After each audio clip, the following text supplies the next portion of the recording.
بسم اللہ الرحمن الرحیم۔ الصلاۃ والسلام علیک یا سیدی یا رسول اللہ وعلی آلک و اصحابک یا نور اللہ۔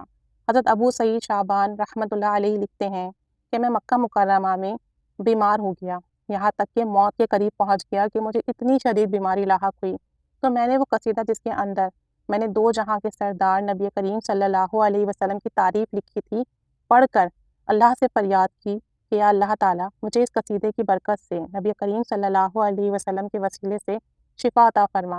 اور اس وقت میری زبان پر درود شریف جاری تھا۔ کہتے ہیں جب صبح ہوئی تو مکہ مکرمہ کا ایک باشندہ شہاب الدین احمد آیا اور کہا کہ کل رات میں نے بڑا اچھا خواب دیکھا۔ میں اپنے گھر میں سویا ہوا تھا اور اذان کا وقت تھا۔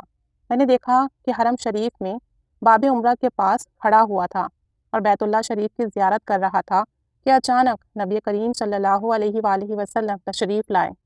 حضور صلی اللہ علیہ وآلہ وسلم چل رہے تھے اور خلق خدا محو نظارہ تھی، یعنی سب نبی کریم صلی اللہ علیہ وآلہ وسلم کو محو ہو کر دیکھ رہے تھے۔ آقا دو جہاں صلی اللہ علیہ وآلہ وسلم باب مدرسہ منصوریہ سے گزر کر باب ابراہیم کی طرف تشریف لا کر رباط حوری کے دروازے کے پاس ضیاء حمودی کے چبوترے پر تشریف لائے اور تو اس چبوترے پر بیٹھا ہوا تھا۔ تیرے نیچے سبز رنگ کی جائے نماز تھی اور تو رکن یمانی کی طرف منہ کر کے بیت اللہ کی زیارت کر رہا تھا، اور جب تیرے سامنے حضور نبی کریم صلی اللہ علیہ وسلم تشریف لائے تو اپنے داہنے دست مبارک کی شہادت کی انگلی سے اشارہ فرمایا اور دو مرتبہ فرمایا وعلیکم السلام یا شعبان، وعلیکم السلام یا شعبان۔ یہ میں نے اپنے کانوں سے سنا اور اپنی آنکھوں سے دیکھا۔ میں نے اس خواب بتانے والے باشندے سے پوچھا میں اس وقت کس حال میں تھا، تو کہنے لگا تو اس وقت اپنے قدموں پر کھڑا عرض کر رہا تھا یا سیدی یا رسول اللہ صلی اللہ علیہ وآلہ وسلم، یا سیدی یا رسول اللہ صلی اللہ علیہ وعلی آلہ واصحابک۔ پھر حضور نبی کریم صلی اللہ علیہ وسلم باب صفا سے اوپر چڑھ گئے اور تو اپنے مکان کی طرف لوٹ گیا۔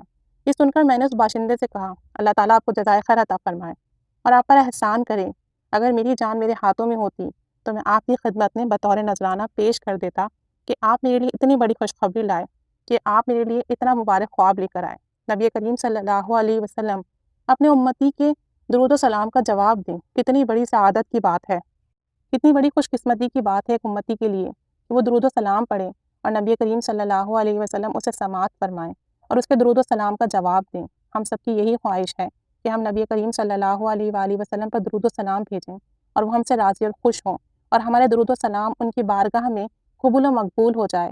اس سے بڑھ کر ہمارے لیے اور سعادت کی بات کیا ہو سکتی ہے؟